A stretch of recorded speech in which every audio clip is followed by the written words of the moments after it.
In the quiet hills, a transformation begins.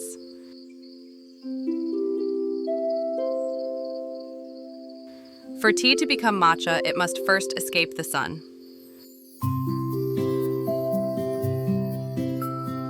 Under these black nets, magic happens.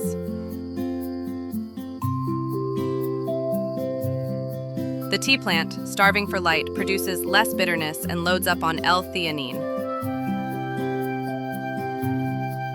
the source of matcha's famous calm energy and umami taste. The green deepens dramatically. Only the finest, youngest leaves are chosen. They are then swiftly steamed to lock in that vibrant green and fresh flavor.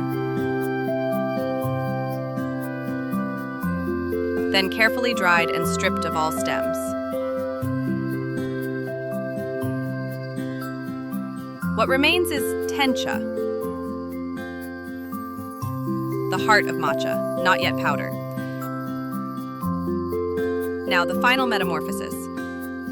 In temperature-controlled rooms, granite stone mills turn at a glacial pace. Why stone? Because metal creates heat that destroys the delicate flavors. This slow, cool grind is the only way to achieve matcha's signature silky texture. It takes 1 full hour to produce just this much. This precious powder is incredibly vulnerable. To protect it, we pack it in light-proof resealable pouches. Unlike tins, you can actively push the air out after each use, guarding the freshness you've gone to such lengths to create. So the next time you whisk a bowl of matcha, remember the journey, the shade, the steam, the slow turn of the stone. It's more than just a drink. It's a taste of patience and tradition.